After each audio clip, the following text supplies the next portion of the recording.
ರೂಪೇಣ ಸಂಸ್ಥಿತ. ನಮಸ್ತಸ್ಯೈ ನಮಸ್ತಸ್ಯೈ ನಮಸ್ತಸ್ಯೈ ನಮೋ ನಮಃ.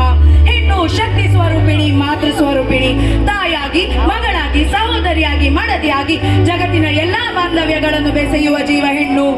ಕಾರ್ಯದಲ್ಲಿ ದಾಸಿ, ಉಪದೇಶದಲ್ಲಿ ಮಂತ್ರಿ, ಕ್ಷಮೆಯ ಧರಿತ್ರಿ, ಹೀಗೆ ಅದೆಷ್ಟೋ ರೀತಿಯಲ್ಲಿ ತಾನುರಿದು ತನ್ನವರಿಗೆ ಬೆಳಕು ನೀಡುವ ದೀಪದಂತೆ ತ್ಯಾಗಮಯಿ. ಅವಳ ಬದುಕು ಒಂದು ಕಾಮನವಿಲ್ಲಾದರೆ ಪ್ರತಿ ಕಾಲಘಟ್ಟವೂ ಒಂದು ಬಣ್ಣ. ತನ್ನ ಎದೆಯ ಭಾರ ಎಷ್ಟಿದ್ದರೂ ಮಂದಸ್ಮಿತೆಯಾಗಿ ಧೈರ್ಯದಿಂದ ಎಲ್ಲವನ್ನು ಎದುರಿಸುವ ಅವಳ ದಿಟ್ಟತನಕ್ಕೆ ಸಾಟಿಯೇ ಇಲ್ಲ. ಇಂದಿನ ಸಮಾಜದಲ್ಲಿ ಹೆಣ್ಣು ಎದುರಿಸುವ ಎಲ್ಲಾ ಕಷ್ಟಗಳನ್ನು ಅಭಿವ್ಯಕ್ತಪಡಿಸುವ ಒಂದು ಸಣ್ಣ ಪ್ರಯತ್ನ ನಮ್ಮದು. ಯತ್ರ ನಾರ್ಯಸ್ತು ಪೂಜ್ಯಂತೆ ರಮಂತೆ ತತ್ರ ದೇವತಃ, ಯತ್ರ ಇತಸ್ತು ನ ಪೂಜ್ಯಂತೆ ಸರ್ವಾಸ್ತ್ರ ಫಲಃ ಕ್ರಿಯಃ. ನಾನು ಹೆಣ್ಣು, ಕಷ್ಟಗಳೊಂದಿಗೆ ಬಂದಿರುವೆ.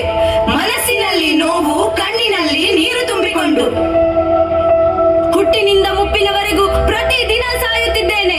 ವಯಸ್ಸಿನ ಭೇದವಿಲ್ಲದೆ ನನ್ನ ಮೇಲೆ ಅತ್ಯಾಚಾರ ನಡೆಯುತ್ತಿದೆ. ದುರ್ಗೆ, ಲಕ್ಷ್ಮಿ, ಸೀತೆಯನ್ನು ಪೂಜಿಸುವ ಈ ನೆಲದಲ್ಲಿ ಯಾಕೆ ನಿಮ್ಮ ತಾಯಿ, ಅಕ್ಕ, ತಂಗಿಯರ ಆಕ್ರಂದನ ತುಂಬಿಕೊಂಡಿದೆ ಹೇಳಿ? ನಿಮಗೆ ಅದು ಕೇಳಿಸ್ತಾ ಇಲ್ವಾ? ಸೀತೆಯನ್ನು ಕರೆದೊಯ್ಯಲು ರಾಮ, ದ್ರೌಪದಿಯನ್ನು ರಕ್ಷಿಸಲು ಕೃಷ್ಣ ಯಾಕೆ ಬರುತ್ತಿಲ್ಲ? ಹೇಳಿ ನಮ್ಮ ಪ್ರಶ್ನೆಗಳಿಗೆ ಉತ್ತರ. ಡಾಕ್ಟರ್, ಅದು ಗಂಡ್ಮಗುಲ್ವಾ? ಇಲ್ಲ, ಇದು ಹೆಣ್ಮಗು. ಹೆಣ್ಮಗು ಆದ್ರೆ ಆ ಮಗು ನಂಗೆ ಬೇಡ, ಅದನ್ನ ಈಗಲೇ ತೆಗ್ದಾಕಿ. ಯಾರು ನೀವು? ನಿನ್ ಮನೆಯವರು ಕೊಲ್ಲೋದಕ್ಕೆ ಕಳಿಸಿದ್ದಾರೆ. ಏನು, ನನ್ನ ಕೊಲ್ಲೋಕೆ ಕಳಿಸಿದ್ರಾ?